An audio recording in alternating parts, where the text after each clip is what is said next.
मेमूना सूमरो के क़त्ल थे 1 महीनो गुज़री चुको है, पर इन वक्त ताईं पुलिस सिर्फ़ 5 खां वधीक कातिलनि मां 1 कातिल के गिरफ़्तार करे सघी है। पर जेके मुलविस मुख्य कातिल अञा ताईं ॿिया जेके आहिनि कानून के कटड़े का आज़ाद आहिनि। इन वक्त मेमूना सूमरो जा वारिस कश्मीर रोड ऐं प्रेस क्लब ताईं एहतजाजी रैली कढी कातिलनि की गिरफ़्तारी जो मुतालबो करे रही है। इन वक्त मेमूना सूमरो जा वारिस भी गॾु मौजूद आहिनि। साणिस पुछूं था तो हू इन हवाले सां वधीक असांखे छा था ॿुधाइनि।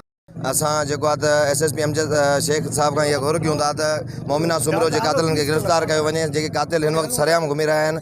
असां इहो SP साहब खे चिताव था ॾियूं शहरी एक्शन कमेटी तरफ़ां त इहो बराए महिरबानी कातिलनि खे गिरफ़्तार कयो वञे। इन हिसाब सां मजबूर कयो अथऊं असांखे रोडनि ते निकिरण जे लाइ।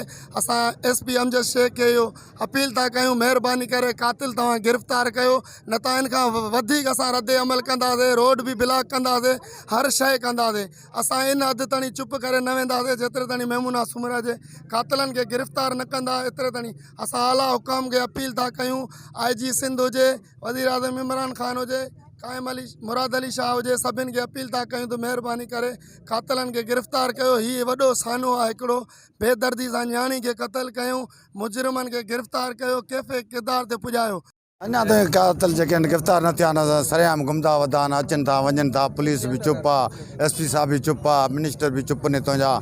इहा शाबाश आहे असांजी पाकिस्तानी आवाम खे। सिंध जा माण्हू निकिता आहिनि अॼु हड़ताल जे लाइ, ऐलान कयो अथनि बाबा हड़ताल जे लाइ। अगरि अञा ताईं उन्हनि खे गिरफ़्तार न कयो वियो त अञा इदारो वधायो वेंदो। मुंहिंजे घर में तॾो विछड़ियल आहे, केर बि न आयो आहे, को बि वॾेरो या को बि न आयो आहे। हर को पंहिंजा तमन्ना पूरा कयूं वरितो आहे। हे कहिड़ो ज़ुल्म आहे सिंध सां, न्याणियुनि सां छाजो ज़ुल्म आहे इहो कॾहिं ज़ुल्म ख़तमु थींदो। इन एतिजाज करण सां पूरी सिंध में एतिजाज थिए थो, बि को बि ॿुधण वारो न आहे। मेमूना सूमरे के बेदर्दीअ सां क़त्ल कयो वियो आहे।